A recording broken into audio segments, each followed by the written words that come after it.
Welcome back, everyone. We're diving into karma yoga today. Oh, nice. But not the usual kind of overview you see everywhere. Yeah. We're going deeper. Right. How does this actually affect how we act, starting with ourselves? Mm-hmm. And our main guide for this is going to be Swami Vivekananda.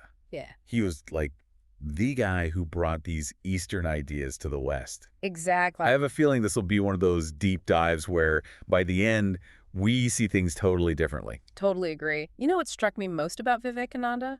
What's that? He saw karma, the rituals and all, like a bridge Oh, interesting. between like these huge philosophical ideas and just everyday stuff we all do. Oh, okay. He got that most of us need something real, something tangible to really grasp those big concepts. It's like our brains are wired for stories, symbols, that kind of thing, Yeah. rather than just pure thought. Totally. And you see that in so many religions too, right? Absolutely. Symbols, rituals, stories, it's everywhere. Take the cross or the swastika, for example. Good example. Those existed way before the religions we associate them with now. It's like we're naturally drawn to them, like a human thing. It's wild when you think about it. Same symbols You know, right? popping up in different cultures across history Yeah. makes you wonder how much we actually understand each other deep down, even with all the differences. That's the power of symbols, Yeah. tapping into something universal. Hmm. But Vivekananda also talks about the power of words. Right. And not just like chants or prayers, but like everyday talk. Right. He gives these examples how an insult can start a fight, Oh, yeah. or just a few kind words can totally change someone's mood. Now that you mention it, Yeah. I can think of so many times when words have, like, really had an impact. I bet. Both good and bad. For sure. It's like we forget how much weight words carry. They're not just sounds. They're powerful. Absolutely. Their actions, too, playing a huge role in this whole karma web. Right. Which brings us to a really interesting, maybe even controversial part of Vivekananda's teaching. Ooh, okay, I'm intrigued. The idea that we help ourselves, not the world. I gotta admit, when Yeah. I first read that, I was confused. Shouldn't we, like, try to make the world better? Very natural response. Yeah. But Vivekananda's point is the world doesn't actually need our help the way we think it does. It's already perfect in its own way, always changing based on its own laws. Oh, okay. What he's saying is our good deeds actually benefit us most. Okay. They're like moral exercise, helping us become better people. So less about fixing the world, more about focusing on personal growth, becoming better. Great way to put it. It's about shifting focus inwards. Okay. He uses this vivid analogy Let's take analogies. to illustrate this. He compares the world to a dog's curly tail, the kind we're always trying to straighten. I can just picture someone getting frustrated trying to force that tail straight, Exactly. and it just curls right back up. And that's his point. It's Mhm. pointless trying to force the world into what we think it should be. So we can act, but Yeah. without being attached to the outcome. Exactly. That rigid mindset, that's what leads to suffering. This dogtail thing makes me wonder if my own helping is sometimes just like Yeah. pushing my idea of what's good onto others. Interesting. How do I even know when I'm being truly selfless versus it being my ego? That's a really sharp question and something we'll dig into more as we keep going. Right. But Vivekananda's suggesting we shift focus Right. from fixing the world to growing things like compassion and selflessness in ourselves. So doing good for the sake of doing good, Yes. not for some reward or recognition. You got it. That's detachment. Okay. And acting without that attachment, it can actually bring more peace of mind How so? because we're not chasing something outside ourselves constantly. I see, but isn't there a danger there? What do you mean? Like, if we don't care about the outcome, could we become indifferent to suffering? That's a great question. Gets right to the heart of what detachment really means. It's Okay. not about becoming heartless, quite the opposite.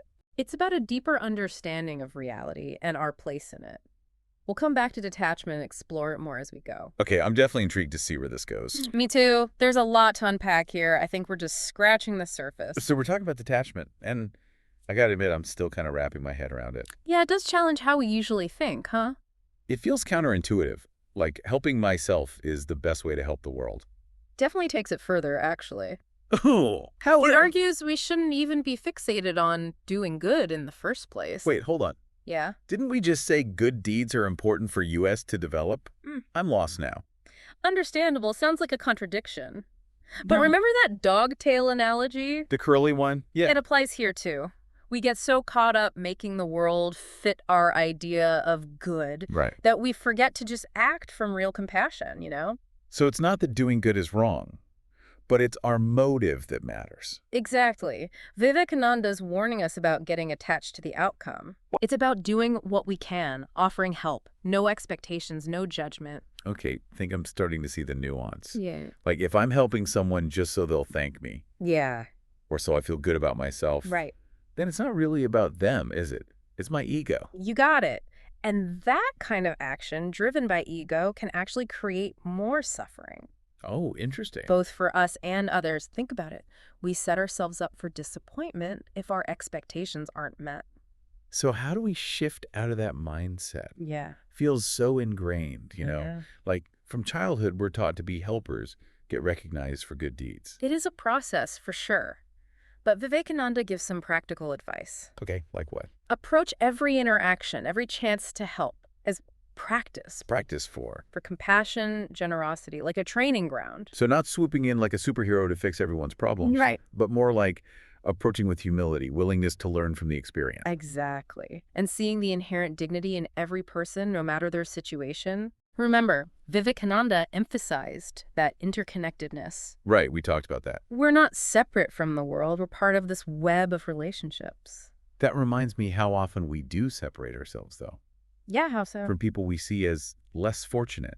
Like creating distance to protect ourselves from discomfort. And that separation, it's an illusion. Right. When we recognize our shared humanity, helping others can't be a burden or a chore. Yeah. It becomes an expression of that interconnectedness. This is making me rethink my whole approach to helping. In what way? It's less about fixing, more about understanding, less judgment, more compassion. And as we grow those qualities in ourselves, they naturally influence the world around us. So not forcing change, Yeah. but embodying the change we want to see. You got it. Not about grand gestures saving the world, Right. but these small, consistent acts of kindness, understanding, they ripple outward. This is a lot to take in, but it's really inspiring. Instead of feeling overwhelmed by the state of the world, Yeah. I can focus on growing these qualities in myself, trusting they'll have a positive impact. That's the beauty of karma yoga. It empowers us to take charge of our own inner transformation, and that's the most powerful way to create positive change. All this talk about detachment, it's making me question my own motives. Oh, how so? I'm seeing how much my desire to help is tied to my ego. Like seeking validation, recognition, even if it's subconscious. That's a very honest and insightful observation. And it's common. We often approach helping others with that mix of genuine compassion and ego-driven motives. Yeah. Key is becoming aware of those motives, consciously choosing to act from greater selflessness. So not getting rid of ego entirely, but like being aware of it, not letting it control us. Exactly. The ego is part of being human, but it doesn't have to be the driver. Okay, that makes sense. You keep mentioning self-development as like the main goal of karma yoga. Right. What does that actually look like in this context? It's about refining our character, becoming more mindful of our motivations, our habits, our tendencies. And as we become more aware, we can act more in line with our values, even when it's tough. Exactly. Not about being perfect overnight, but consciously moving towards greater understanding, compassion, wisdom. Makes me think of all the times I've reacted impulsively, said or done something I regret. We all have those moments. Key is to learn from them. Karma yoga is about recognizing every experience, every interaction is a chance to grow. So instead of beating myself up over mistakes, Yeah. I can use them for self-reflection, growth. Exactly. Cultivating a mindset of continuous learning, improvement, and that's where detachment becomes so crucial. Oh, how so? Because if we're attached to the outcome, we're more likely to get stuck in those cycles of self-judgment, regret. Right. Detachment lets us act with more clarity, purpose, without that burden of expectation. So not being passive, indifferent, but acting from inner peace, understanding no matter what's happening outside. You nailed it. Yeah. Recognizing that true peace comes from within, not from external things. This has been eye-opening. I used to think of karma as this cosmic reward punishment system, Yeah. but this feels so much more empowering. It is empowering. Karma yoga puts us in the driver's seat of our own evolution. It's taking responsibility for our thoughts, words, actions, knowing they all have an impact on ourselves and the world. It's a journey, not a destination. Precisely. Striving to live by our highest values, knowing we'll always be learning, growing, but also acknowledging, accepting our imperfections. Making mistakes is part of it. Makes you think of another point Vivekananda makes. Accepting the world, ASITIS. Yes. It's like we're always trying to straighten that dog's tail I love that you brought that back. Such a powerful analogy. instead of appreciating its unique curl. We get so caught up trying to fix things, make them fit our ideas, that we miss the beauty, the perfection in the present moment. So true. I'm guilty of that all the time. Worrying about the future, dwelling on the past. Yeah. Miss out on appreciating what's right here. Common human tendency. But Karma Yoga reminds us, true peace, fulfillment come from living and now W.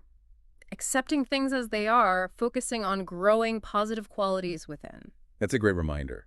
But how do we actually do that? Cultivate detachment, acceptance, in a world that's constantly pulling us in every direction. That's a great question, and one we'll dive into further as we continue exploring Karma Yoga.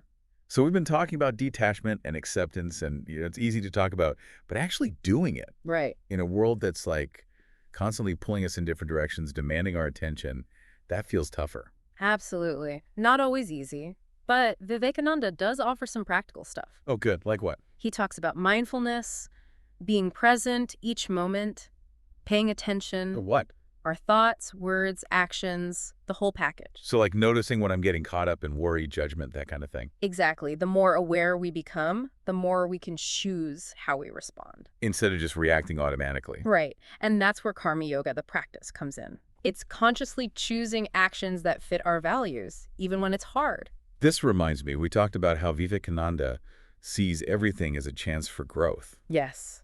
Every interaction experience, it's an opportunity. So instead of seeing challenges as like setbacks, Yeah, we can see them as chances to practice this detachment, grow those qualities. exactly. Compassion, understanding, selflessness, the whole deal. It's like reframing our whole view of life, huh? Every moment's a chance to practice. It is, but how does that actually look in real life? Yeah, good question. Okay, imagine you're stuck in traffic, getting frustrated, impatient. Oh, I know that feeling. Instead of letting it take over, you take a breath, acknowledge it, Okay. and consciously choose to shift focus.